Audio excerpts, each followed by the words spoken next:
Today is Sunday, December 1, about 3:05 in the afternoon.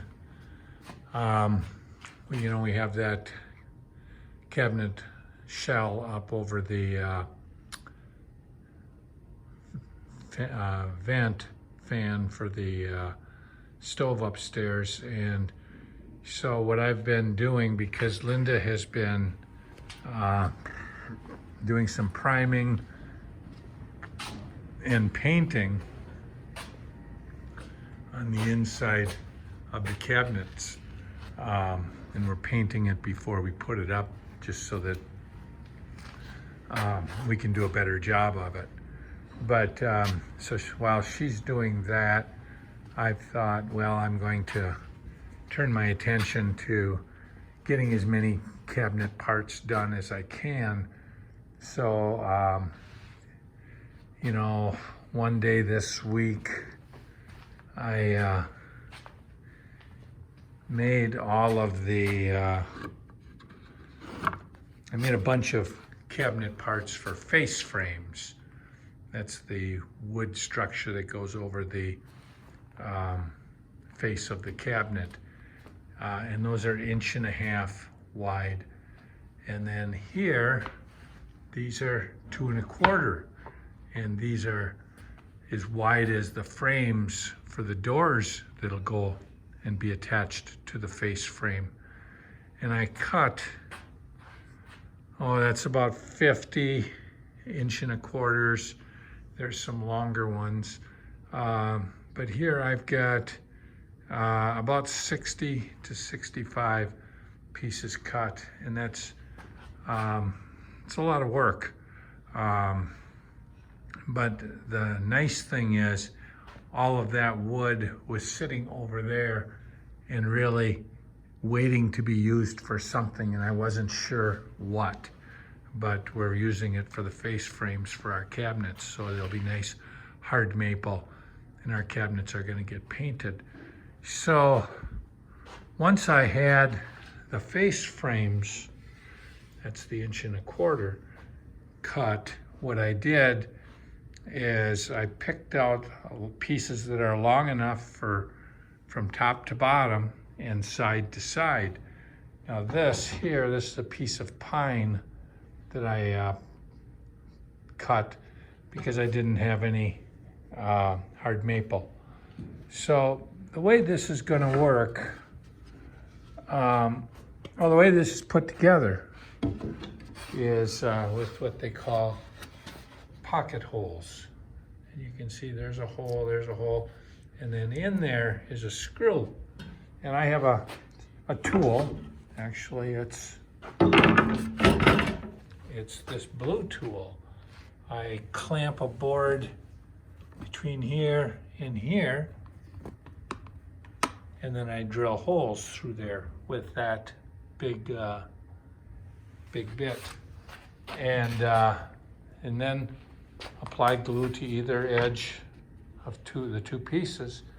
And then this piece here, for instance, had no pocket holes done into it, but everything that joins up to that did. So on this piece, which is a face frame for that cabinet, I have 3, 5, 6, I have 12 screws holding this together along with some glue. So this is the back side. You will not see those holes. Now I'll put this up over here and talk a little bit about what we've got. I've got 2 cabinets. Remember, this will go up over the fan. And there will be 2 doors on the bottom and 2 doors on the top. And now the reason for that top being so big is I've got some crown molding here and a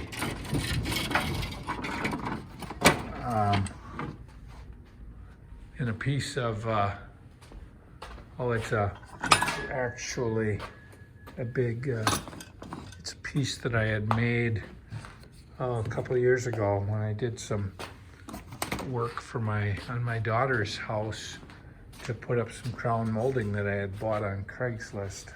I bought enough crown molding to put it up in all of her bedrooms, the entire first floor, and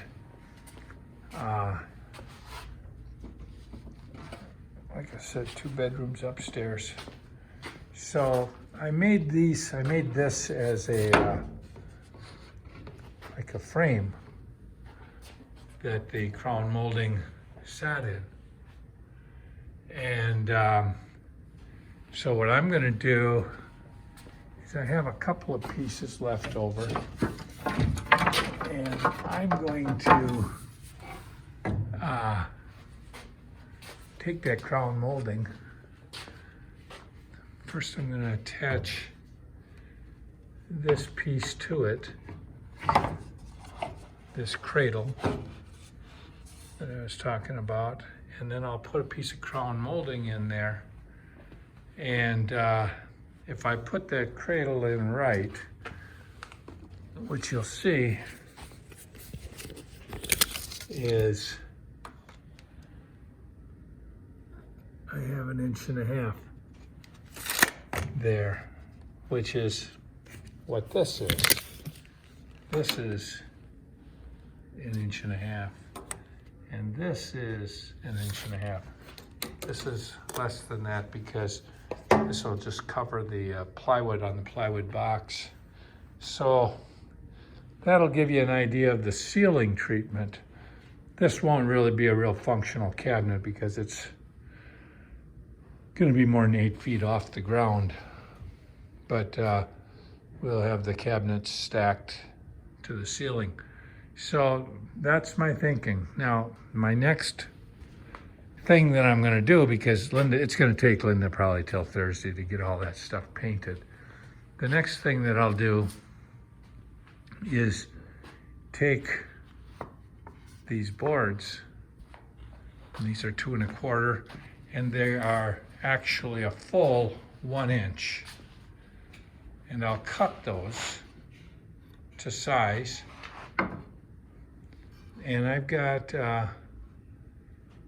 of this 1.5 inches, 1.25 inches of that frame will be covered with door.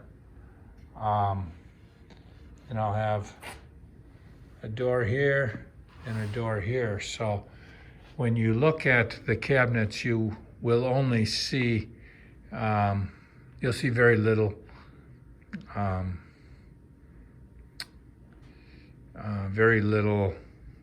of the face frames unless the door is open.